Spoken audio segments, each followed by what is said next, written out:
Tottenham Hotspur Football Club have confirmed that Igor Tudor has left the football club after just 7 games and 44 days in the job. A former Spurs defender has come out and said it is the owners, they need to look in the mirror, and management need to take some accountability. A former Spurs midfielder has come out and said that is half the job done, getting rid of Tudor. The right person now needs to come in, and this is the last throw of the dice. Tottenham Hotspur Football Club have just confirmed that we will kick off our 2026 pre-season in New Zealand before travelling to Australia, and Italian journalist and transfer expert Fabrizio Romano has stated that Spurs are really pushing hard to get in Roberto De Zerbi now to manage the next 7 games in the Premier League.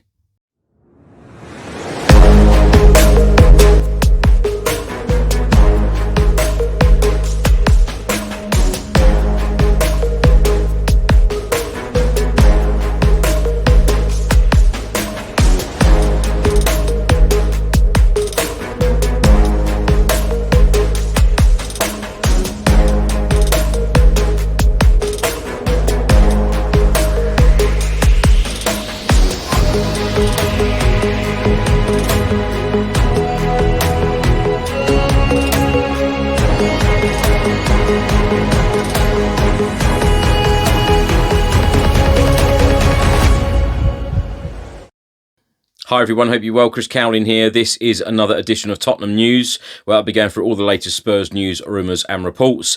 If you're watching this on YouTube, please do hit that subscribe button, like, share and comment below. And if you're listening to this on an audio platform, please do hit that follow button and leave a review if you can. So let's start by talking about the official announcement released by Tottenham Hotspur Football Club on Sunday afternoon. We can confirm that it has been mutually agreed for head coach Igor Tudor to leave the club with immediate effect. The football club then went on to say that the goalkeeping coach and physical coach have also left Tottenham Hotspur. They then go on to say, we also acknowledge the bereavement that Igor has recently suffered and send our support to him and his family at this difficult time. An update on a new head coach will be provided in due course. The official Tottenham Hotspur Supporters Trust have had their say on the departure of Igor Tudor. They have stated, with thanks to Igor and his team for their efforts and wishing him and his family time to come to terms with their loss. In a season of bad calls, let's hope we now see a wise choice for the remainder of the campaign. The short statement then goes on to say, someone who understands the club and is up to the task in front of them retaining our Premier League status. Someone we can all be proud of and who can bring some much needed success and enjoyment to our long-term suffering fan base. Former Spurs defender Ramon Vega has been talking about Tottenham Hotspur Football Club and the current situation.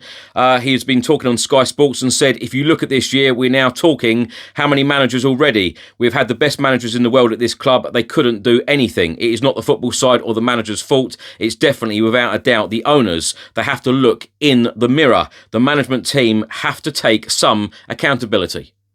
Former Spurs midfielder Jamie O'Hara has been talking about Igor Tudor's departure and Tottenham's current situation. He said, Igor is gone, had to be done. That is half the job done. Now we have to get the right person in to save this season. Someone who knows his formation, knows the league and will stick to the team. Give them belief and get a tune out of our best players. This is the last throw of the dice. TalkSport is stating that Tottenham Hotspur are still pushing for Roberto De Zerbi and are willing to offer a big relegation survival bonus to persuade him to take over as manager now. He has so far rejected their advances to take charge of the final 7 games of this season. Now, TalkSport have also stated that Igor Tudor has left Tottenham Hotspur without a payoff. And Italian journalist and transfer expert Fabrizio Romano on this story, he is stating that Tottenham are pushing really hard to sign Roberto De Zerbi as their new head coach. They want their man in. It is their mission to appoint him before the summer, and Spurs are doing everything possible to convince him to join them now. Football.London have just reported that Tottenham expect to appoint a new head coach in the next couple of days, so he will be in place for when the players come back from international duty, giving the team, the squad and the manager at least 10 days to work together. Bruno Salter has remained at the club and he will lead training for those handful of players currently at Hotspur Way. Now, former Monaco boss Adi Hütter on a possible role at Tottenham Hotspur from now until the end of the season. He has been linked with this job in the last couple of weeks. He has come out and said, as I already said immediately after my time at Monaco, I basically only want to return to work as a head coach at the earliest at the start of the new season. My stance on this issue has not changed since then. At the time of recording, only one Tottenham Hotspur squad member has written a message publicly to Igor Tudor, and that is Yves Bissouma. He wrote the following on an Instagram post showing a picture of him and Tudor, and it said, "All the best, coach." Now, Spurs legend Jermaine Defoe has been appointed as the new head coach of Woking. He's come out and said Woking is a historic club with huge potential, and I'm thrilled to be a part of this exciting project. I can't wait to get started. On Sunday evening, Tottenham Hotspur Football Club confirmed that the men's first team will visit Auckland, New Zealand to kick off our 2026 pre-season tour. Our visit will include a fixture against Auckland FC on Sunday, the 26th of July, kick-off 3:30pm local time at the iconic Eden Park as part of the New Zealand International Football Festival. Club ambassador Ledley King announced the trip during a press conference in Auckland today, stating, "We are excited to be visiting New Zealand for just the second time in our history. The match against Auckland FC will provide a tough test ahead of the new season and a unique opportunity for the men's first team to play in a new environment at the incredible venue in Eden Park." Now, my thoughts on everything in this episode. Let's start by talking about the departure of Igor Tudor. It has been put down as mutual consent, and I'll be honest with you, this is exactly what I thought would happen. I didn't think it would last a week, but of course they have given him time with his family, and best wishes and my condolences to him and his family for his loss. It can't be an easy time for him at all. It is mutual consent. I think it is the right decision all round. He then goes off and spends time with his family. That is absolutely, rightly so. Spurs need to move on and kick on. And the 7 games that Igor Tudor managed Spurs, the 5 Premier League games were a disaster. 1 point out of a possible 15. He was meant to be a real impact coming into Spurs and a real saviour. It just didn't work out. And, fair play to him for coming in and trying. Of course, he come into the job and he realised that the job was a lot tougher than he first thought, or probably what he was told as well. Where does Spurs stand now? We are 1 point above the relegation zone. We have 7 games remaining. As Jamie O'Hara said, it is the last throw of the dice. I completely agree with everything that Jamie O'Hara said in regards to is half the job done. Igor Tudor has gone out the door. What does Spurs do next? As the Supporters Trust also said, is about, making that right decision now, and decisions at this football club in recent years, particularly this season, have been really, really poor. I just now live in hope. I really do, that, somehow we are going to, get over that line and be above the relegation zone, on that last day of the season, because we face Everton.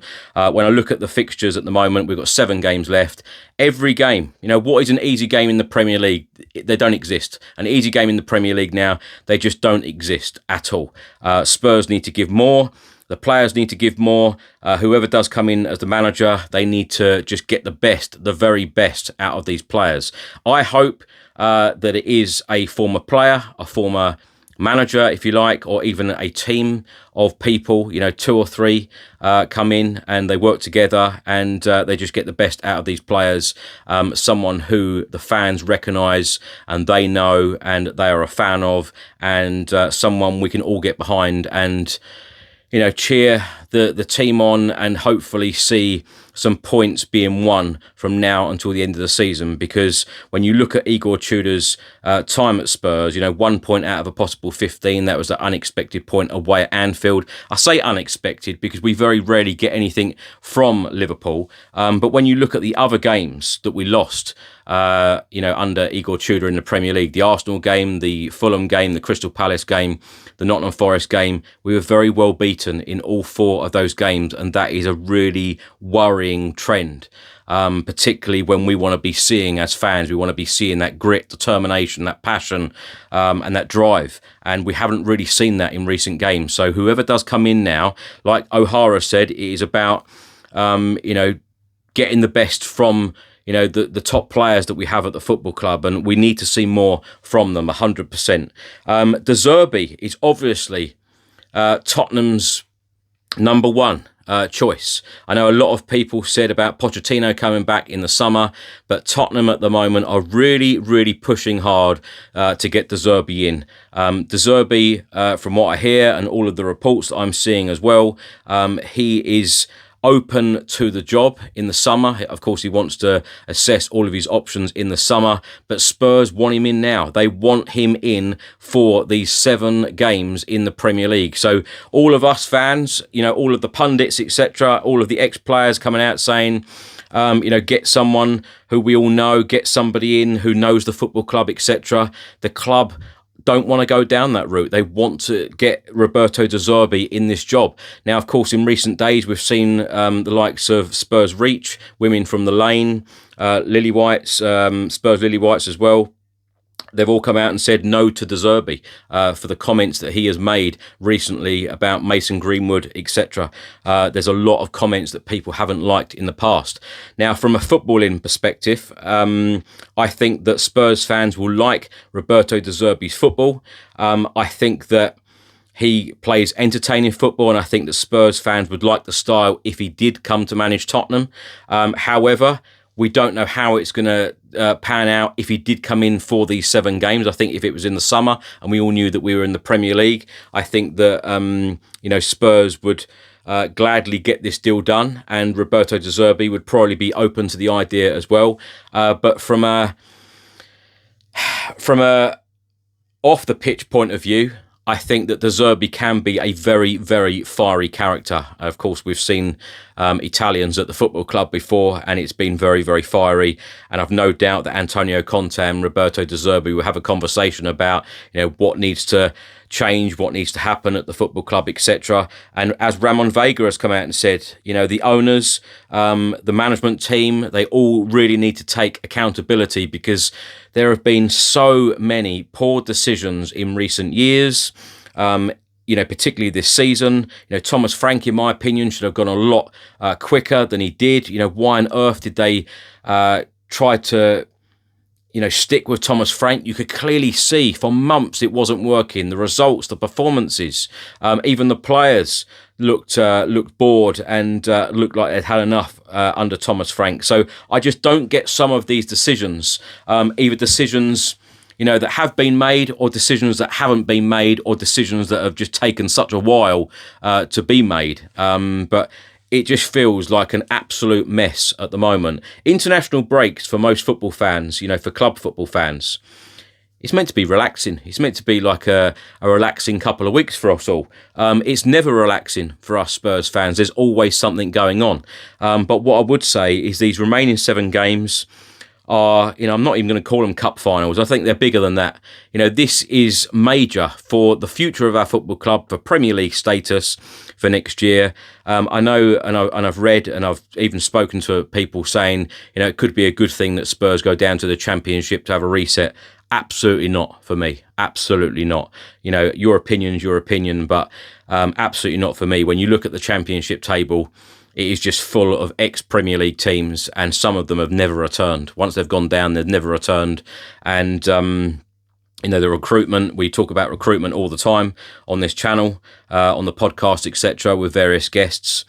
And the recruitment hasn't been good in recent years. And if you think that recruitment will be better or will improve in the Championship, no chance. Absolutely no chance. You are completely restricted on the type of player that you will be getting in a Championship team rather than Premier League. And of course, the money will be very, very different as well. And this is at a point where, Spurs could be relegated. And this, only a couple of months ago, Vinay Venkatesham come out and said in the Matchday programme that, we identify that the wage structure at the football club needs to change. So at the time when the club are coming out saying that we need to change the wage structure, it could it could be a possibility that Spurs go down. Certainly don't want that. But yeah, like I said, it's an absolute mess. I could sit here all day and all night talking about the mess that we are in. It's not going to make things any better. I'm not one of the decision makers. I wish I was sometimes because, honestly, some of these decisions have been poor. But like Jamie O'Hara has come out and said, this is the last throw of the dice. We do have, I do feel that we do have a chance. We do have a chance in these 7 games, but I tell you what, whoever does come in needs to really get the best out of players and approach the situation, very, very carefully. I think Igor Tudor come in and he literally just said, look, this is wrong. We're not very good in defence. We're not very good in midfield, and we're not very good attack. And I think he just upset a lot of people the moment that he walked in the door. And I think that his approach was all wrong. A lot of the things that he was saying, absolutely spot on. But I tell you what, if you or I were doing something wrong, would you really want someone to be so bold and brash and quite rude about telling you how rubbish you are at something and how you can improve? Some people react, sometimes if someone spoke to me like that, I might react a little bit different. I don't know, but I think everyone is completely different. And I think that these footballers at the moment are quite sensitive people. And I think that some of them actually do need an arm round them and do need to be told how great they are to make them play better in certain matches. Different people, different situations, different attitudes, etc. But all I'm saying is that the manager who comes in now just needs to get the very best out of every single player and play them in their correct positions and drill them. Like Tim Sherwood said on Sky Sports the other day, drill them until everyone knows their job inside and out. You would think that we would be in this position anyway at the end of March going into April. And I think one of the very interesting things is that, Thomas Frank in a number of press conferences said about he was going out to lunch with Johan Langer and one of the Lewis family and Vinay Venkatesham, etc. And they were sitting there having chicken sandwiches and they were all getting on very well and he had the support of the board, etc., etc.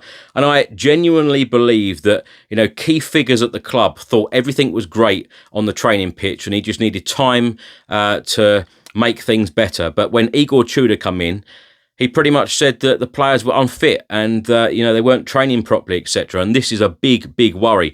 How can something like that happen for such a long period in a season as well? And I think you can tell straight away how some of these players didn't like Thomas Frank and they didn't like the way that he approached things and how he managed them as a playing group. And also, I know at the time of recording, only Yves Bissouma has been the only player to write something about Igor Tudor, but I also think that says a lot as well. But some people have said on previous posts that I've put out that I've been probably too nice on this playing group. I don't believe so. I think that I've criticised people when necessary. I think that there is criticism on everyone's doorstep at the moment, the players, the manager. We don't have one at the moment, but the board, the management team, the owners, etc. I feel like there is blame in all departments at the moment, but you've got to be looking at transfer windows, you've got to be looking at key decisions, and the managers that we've brought in, particularly this season, thinking 10 months ago, Ange Postecoglou was our manager. And now we've gone through Thomas Frank, we've gone through Igor Tudor, and now we're going to bring someone else in. Since 2019 of us moving in the new stadium, 6 permanent managers, 4 interim appointments, and, the list goes on yet again. And I've no doubt that I'll be sitting here in the next 24, 48 hours talking about the next person coming in. But that decision has to be absolutely spot on. This decision is probably the biggest, if not one of the biggest, in Premier League history for us. So this is absolutely massive. The next 7 games, I can't sit here and say that enough. They're huge. And lastly, Tottenham have just confirmed on Sunday evening, that they will be going out to Auckland, New Zealand for the start of the 2026 pre-season tour. Of course, they will then be facing, they were going to Australia after that as well. So they've got 1 game in New Zealand, 2 games in Australia. So that is a big trip. And, that has gone down like a lead balloon because the fans, particularly online, have been saying, we're in a relegation fight, you've just got rid of Tudor, and now you're talking about going out to New Zealand, Australia, etc. So the timing of these announcements sometimes, honestly, they need to be thought about a lot better. But like I said, it is all about now the big decision, who we bring in next. Your guess is as good as mine. They certainly want De Zerbi. That is their number one choice, so let's see if that happens or not. Thanks for watching and thanks for listening. I hope you enjoyed it. If you're watching this on YouTube, please do hit that subscribe button, like, share and comment below. And if you listen to this on an audio platform, please do hit that follow button and leave a review if you can. Enjoy your week. I'll see you on the next one. Stay safe and well. Come on, you Spurs.